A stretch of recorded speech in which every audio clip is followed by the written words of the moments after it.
What's good, YouTube? It's your boy, Blue Blood Sports TV, back at y'all with another one.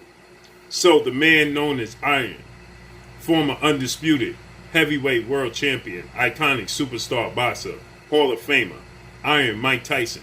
He weighs in on the highly anticipated Trilogy match that's set to take place July 24th in Las Vegas, Nevada at the T-Mobile Arena between undefeated two-time heavyweight world champion, British superstar boxer Tyson, the Gypsy King Fury, and former Olympic bronze medalist, former WBC American heavyweight world champion, superstar boxer Deontay, the Bronze Bomber Wilder.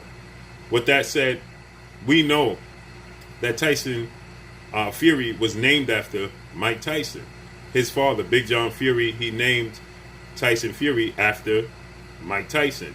Big John Fury was a huge fan of Mike Tyson. Mike Tyson was the youngest heavyweight. He holds the record to be the youngest heavyweight to win a world title at 20 years old. Okay, Iron Mike Tyson, after a certain point in time, became the baddest man on the planet. Knocking out, winning his first 19 fights by knockout, 12 of them in the first round. So Mike Tyson is a phenomenon, okay, in the sport of boxing. So with that said, he weighs in on this Trilogy match, and Mike Tyson, he had a similar situation between himself and former two-division undisputed world champion, Hall of Fame superstar, iconic boxer, Evander the Real Deal Holyfield. Now, this was being built as one of the biggest fights in boxing, as Holyfield came up to heavyweight, looked to challenge Mike Tyson for undisputed bout, and Mike Tyson had that historic upset to James Buster Douglas. And then we know the rest is history. Evander Holyfield went on to beat James Buster Douglas, become undisputed. And we know he ended up fighting Mike Tyson years later. And he won the first fight by knockout. Second fight, Mike Tyson was disqualified for biting Evander Holyfield's ear in frustration. And so Evander Holyfield just seemed to have Mike Tyson's number. And so with that said, Mike Tyson doesn't give Deontay Wilder a chance of beating Tyson Fury. He says he believes simply it's a case of him versus Evander Holyfield, that Tyson Fury just has his number. He says it's not a knock against Deontay Wilder's legacy. It's not a knock against the fact that he's a Hall of Famer. He's done some great things in the sport of boxing. He successfully defended the titles 10 times. He's held the belt for 5 years. He became Olympic bronze medalist a year after turning to the sport of boxing to help be able to, take care of his daughter, that was in need. So Deontay Wilder's storyline is historic in itself already right now. And so Mike Tyson is saying he has nothing to hold his head about, but he just simply believes that he can't beat Tyson Fury. And says, so he says that, still moving forward, he still can participate and win fights. He don't see any other heavyweights beating Deontay Wilder. He says it's a 50-50 fight between Deontay Wilder and Tyson Fury's fellow countryman, two-time heavyweight unified world champion, British superstar boxer Anthony Joshua. He says that's a 50-50 fight, but he's favoring Deontay Wilder to win the fight. And he says it's just simply a case where Tyson Fury, he believes that Tyson Fury has his number. There's a lot of people that feel that way. But I believe that Deontay Wilder is going to be revamped. I believe that Deontay Wilder is going to be a completely different fighter in the ring. I think that Deontay Wilder has been forgotten that he can box, okay? The narrative is that Deontay Wilder doesn't have boxing skills, that he can't box. He just solely has one-punch knockout power. Now, we know he does possess that, as he has the highest knockout ratio in the history of the sport of boxing. One point it was up to 97%. Now it's at 93.5, I believe, percent. He's knocked down and knocked out every opponent he's ever faced in the boxing ring. Okay, and so Deontay Wilder is admitting that he did start to rely on his power. He says once you know where to hit a man, he says once you know what to target and you have the power to do so, you have the equalizer.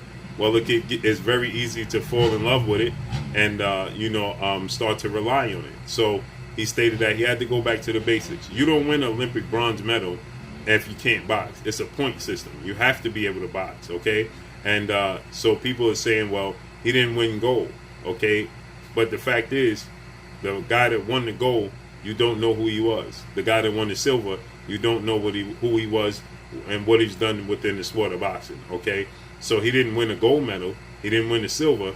He won the bronze. But the guys that won the silver and the gold, you don't know who they are or what they've done in the sport of boxing there moving forward. Okay, so what he's done is historic, and I'm sure both of those gentlemen probably was in the sport of boxing, I could bet, more than a year. Okay, so imagine if he had more than a year to help prepare himself for the Olympics, I'm sure he would have won the Olympic gold medal. Now he found his power as he turned professional. Okay, and it's like I said, when you have the equalizer as he does, then it's easy to fall in love with it. But what gets dismissed is the fact that the way he knocks out his opponents. He knocked out Arthur Spilka completely different than he knocked out Luis Ortiz.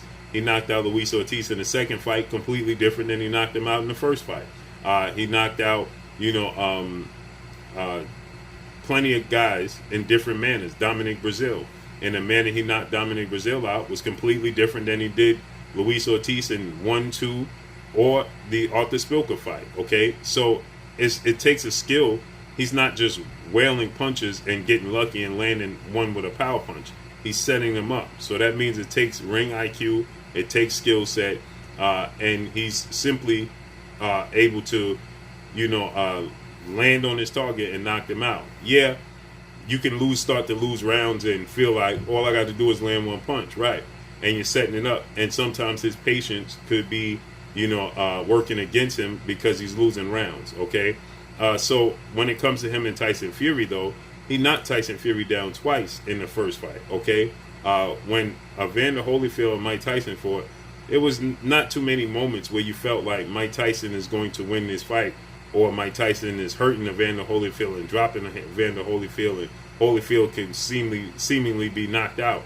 Well, in the first fight, there was points where, especially in the 12th round, where Tyson Fury could have been waved off and could have been considered knocked out. Okay, so it's not far-fetched. And then you have the third man in the ring, Jack Reese, the referee, in the first fight. He felt as if Deontay Wilder won the first 3-4 rounds. So if you factor in the fact that Deontay Wilder had 2 knockdowns, that's 4 rounds, and in the first 3-4 rounds, according to Jack Reese, then Deontay Wilder's the victor. Okay, so it's not far off, and it's not far-fetched, and then when you look at Deontay Wilder's second fight, everybody, including Tyson Fury, says that Deontay Wilder just didn't seem to be himself. He seemed to be a stationary target. He wasn't very mobile. He didn't have legs, and Tyson Fury capitalized on it, to say the least, with a few other things that allegedly took place that night. So Deontay Wilder's focusing. He's switched trainers. He's focusing on the left hand. He's focusing on head movement. He's focusing on movement overall. Tyson Fury is the much bigger guy, 6'9", it came in at 273 pounds.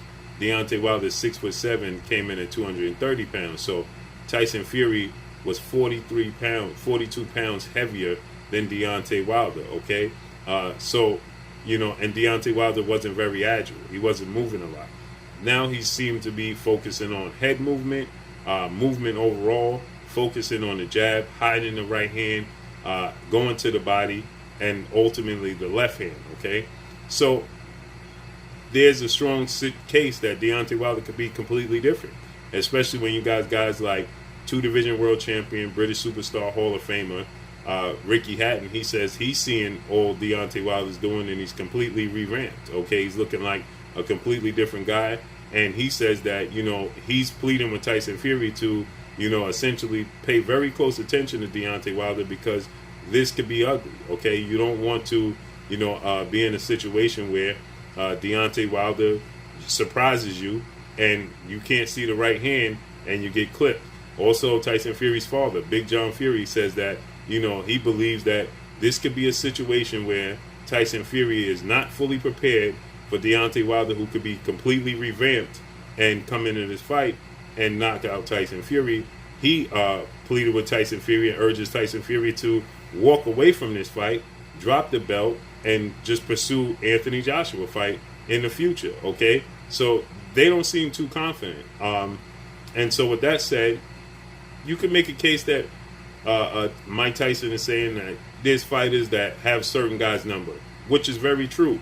You saw Vernon Forrest; he had shown Shane Mosley's number, but then you look at Ricardo Mayorga, who's not very skilled, who doesn't have great athletic ability. He's not technically skilled, doesn't have a high ring IQ, and he continued to beat. He had Vernon Forrest's number, but then Shane Mosley beats Vernon Forrest. Shane Mosley fights Vernon Forrest twice. Vernon Forrest beats Shane Mosley twice. Ricardo Mayorga beats Vernon Forrest twice, who's not skilled like Shane Mosley, but then Shane Mosley is too skilled and too athletic and too explosive for Ricardo Mayorga, and he beats Ricardo Mayorga twice, knocking him out. So, yeah, there's some guys that just have your number, and sometimes it's just the style matchup, and it's not has anything to do with the skill. So we got to see how this plays out July 24th. That's all I got for y'all. Make sure you hit the like button, drop a comment in the comment section, let me know what y'all think. Y'all already know what it is. It's your boy Blue, Blue Blood Sports TV. Hate, like, comment, and subscribe. If you haven't subscribed, hit the subscribe button, hit the like button, hit the bell icon to get all the new notifications. Follow me on Instagram at Blue Blood Sports TV, all one word. Y'all already know what it is. Shout out to the entire LDBC. Shout out to New Media. Shout out to Black Media Row. Make sure you like and share these videos. That's all I got for y'all. Peace. Oh, it is your boy Jada Kiss. Make sure you check out Blue Blood Sports TV. It's going down.